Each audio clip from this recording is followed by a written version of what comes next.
Welcome back to another episode of Quick Picks with the Geek. I am your host, Bro Power the Geek. Next up, we've got a fight that screams violence with a side of chaos. It's Modestas Bukauskas taking on Paul Craig. Now, if you're a fan of wild storylines, this fight has it all. The comeback kid with a rebuilt knee versus the madman who can choke you unconscious while lying on his back smiling like a psychopath. Let's dive in. Modestas the Baltic gladiator Bukauskas, coming in as a minus 330 favorite with a record of 18-6. Bukauskas is like the Lithuanian Energizer Bunny. He just keeps coming. This guy's a four-time British kickboxing champ, and it shows. Crisp 1-2s, nasty head kicks, and enough power in his hands to make even light heavyweights think twice about walking forward. He's a finisher too. Most of his wins come by knockout or TKO. That's the kind of guy you don't invite to sparring unless you also want to buy your dentist a new car. But what makes Bukauskas even more compelling is his resilience. This man had his knee destroyed by Khalil Roundtree in one of the most brutal finishes you'll ever see, got cut from the UFC, then clawed his way back in and started winning again. That's not just toughness, that's borderline stubbornness. Like, if life hands this man lemons, he's making limoncello and selling it to Italians.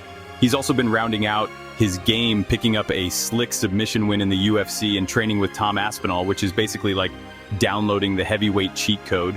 The weaknesses? He's still shown some vulnerability to leg kicks, and when fights go to decision, he's not always blowing the judges away. But overall, this is a guy who's leveled up since his first UFC stint. Now let's talk about the Chaos Merchant himself. Paul Bearjew Craig coming in as a plus 260 underdog with a record of 17-9. Craig is the kind of fighter who looks like he's losing until suddenly you realize you're tapping or your arm is bent in directions God never intended. He is the submission ace at light heavyweight, holding the record for most triangle choke wins in UFC history. The man made Magomed Ankalaev tap at literally 1 second left in the fight. He turned Jamahal Hill's arm into spaghetti and then still decided, nah, let's choke him out anyway. What makes Craig special is how offensively dangerous he is off his back.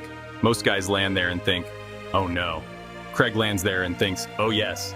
He throws up triangles, arm bars, elbows. It's like you just fell into a bear trap with arms. He's also good in the clinch, big knees, heavy pressure, and just generally thrives in messy situations.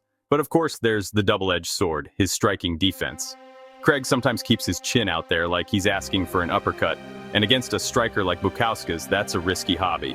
He also struggles with takedown accuracy, which means he often has to rely on pulling guard or getting dropped just to work his game. High risk, high reward. Paul Craig is basically MMA's version of a slot machine. You don't know if you're walking away rich or broke, but you'll definitely feel something. So, who wins? If Bukauskas keeps this fight standing, he's got every reason to dominate. He's got the sharper striking, the better movement, and enough power to turn Craig's lights out if he finds that exposed chin. The longer he stays on the feet, the safer he is. But if Craig can drag this into chaos, whether it's pulling guard, catching a kick, or even just getting clipped and falling on purpose like he sometimes does, then all bets are off.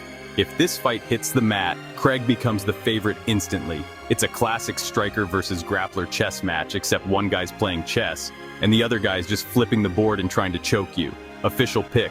I'm rolling with Modestas Bukauskas. I think he keeps it standing, picks his shots, and avoids the bear trap. Craig is always dangerous, but I don't think Bukauskas gives him the openings he needs. Give me Bukauskas by knockout. I think he clips Craig sometime in the second round when the chin finally can't keep up with the hands. If you enjoyed this, go ahead and smash that like button.